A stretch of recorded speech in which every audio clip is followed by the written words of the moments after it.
Hi అండి, నమస్తే, welcome back to our channel. ఈరోజు నేను ఇంట్లో ఉన్న వస్తువులతో కేక్ని ఎలా ప్రిపేర్ చేసుకోవాలో, అలానే ఈజీగా ఎలాగ చేసుకోవాలో ఈ వీడియోలో చూద్దాం. చూసారుగా ఎంతో ఫ్లఫీగా అలానే ఎంతో స్పాంజీగా ఈ కేక్ని ఎలా ప్రిపేర్ చేసుకుందామో చూద్దామా. ఈ కేక్ ప్రిపరేషన్ కోసం నేను 1 కప్ మైదా తీసుకున్నానండి. అలానే 1/2 కప్ పంచదార, అలానే వెనిలా ఎసెన్స్, అలానే బేకింగ్ పౌడర్,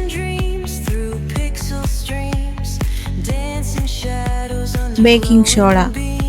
ఇక్కడ నేను ఎగ్స్తో కేక్ని ప్రిపేర్ చేయాలనుకుంటున్నాను. అలాగని 3 ఎగ్స్ని తీసుకున్నాను.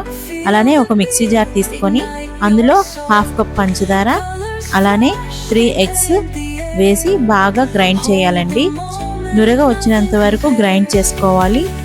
ఇలా నురగ వచ్చినంత వరకు గ్రైండ్ చేసుకున్నట్టయితే మనకి కేక్ అనేది ఫ్లఫీగా వస్తుంది. ఈ మిక్చర్ జార్ బదులుగా మనం బ్లెండర్తో కానీ లేదా విస్కర్తో కానీ అయినా చేసుకోవచ్చు. ఇలా నురగ వచ్చినంత వరకు గ్రైండ్ చేసుకున్న దాంట్లో మనం 1.5 స్పూన్ ఆయిల్ వేసుకోవాలండి. ఈ ఆయిల్ అనేది ఫ్లేవర్లెస్ ఆయిల్ తీసుకోవాలండి, లేదంటే బటర్నైనా తీసుకోవచ్చు. వేరుశనగ నూనె మాత్రం తీసుకోకండి, కేక్ అనేది స్మెల్ వచ్చేస్తుంది. ఇలా వేసుకున్నాక మనం ఆల్రెడీ కొలిసి ఉంచుకున్న మైదాని ఇలా వేసి జల్లడించుకోవాలి. ఈ జల్లడించుకున్నప్పుడే మనం 1 స్పూన్ బేకింగ్ పౌడర్, అలానే 1/2 స్పూన్ బేకింగ్ సోడా వేసుకోవాలండి. ఇది ఇలా మనం జల్లడించుకున్నప్పుడు వేసుకున్నట్టయితే బాగా పిండిలో కలుస్తుంది. అప్పుడు కేక్ అనేది బాగా వస్తుంది.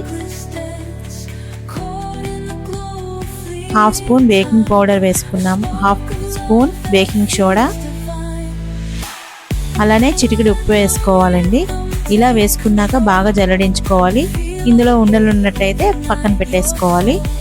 ఇప్పుడు మనం టేస్ట్ కోసం 1/2 స్పూన్ వెనిలా ఎసెన్స్ వేసుకున్నానండి. ఇది ఎగ్తో చేస్తున్న కేక్ కాబట్టి మనకి స్మెల్ రాకుండా ఉండడానికి వెనిలా ఎసెన్స్ వేసుకున్నాను. ఇప్పుడు మనం జల్లడించి ఉంచుకున్న పిండిని ఈ మిశ్రమంలో కలుపుకుందాం. ఇక్కడ నేను చూపించినట్టుగా మనం కట్ అండ్ ఫోల్డ్ డైరెక్షన్స్లో కలుపుకోవాలండి. అప్పుడు మనకి ఈ మిశ్రమం అనేది బబుల్స్ లేకుండా చక్కగా ఉండలు లేకుండా వస్తుంది. కేక్ అనేది చాలా ఫ్లఫీగా వస్తుంది. చూసారా, ఇలాగా చక్కగా కలుపుకోవాలండి. నేను ఈ కేక్ని బేక్ చేసుకోవడం కోసం ఎయిర్ ఫ్రైయర్లో పెడుతున్నానండి. చూసారుగా, ఎయిర్ ఫ్రైయర్లో మనకి 140 డిగ్రీస్ టెంపరేచర్లో 60 to 70 మినిట్స్లో మనం కేక్ని బేక్ చేసుకోవచ్చు.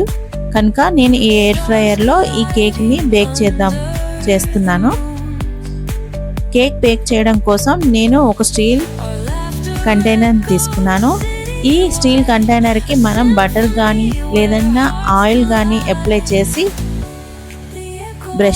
ఒక బ్రష్ తోటి చక్కగా ఆయిల్ కానీ బటర్ కానీ అప్లై చేసుకోవచ్చండి. ఇలా అప్లై చేసుకున్న తర్వాత మనం మైదా వేసి డస్టింగ్ చేసుకోవాలి. ఇలా డస్టింగ్ చేసుకున్నట్టయితే మన కేక్ అనేది లూజ్గా అంటుకోకుండా వస్తుందండి. ఇలా డస్టింగ్ అయిన తర్వాత మనం ఏదైతే ముందుగా కలుపు ఉంచున్న మిశ్రమాన్ని ఇందులో వేసుకొని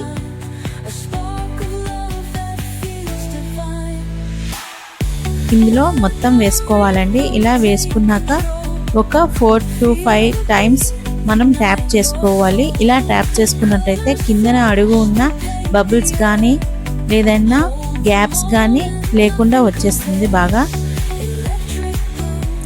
ఇలా ట్యాప్ చేసిన తర్వాత మనం ఎయిర్ ఫ్రైయర్లో 60 to 70 మినిట్స్ పెట్టుకున్నాక మన కేక్ అనేది రెడీ అయిపోయింది. చూసారుగా, ఇలా మనం నైఫ్తో కానీ దేంతో కానీ టచ్ చేస్తే మన కేక్ అనేది చక్కగా అంటుకోకుండా వచ్చేస్తుంది.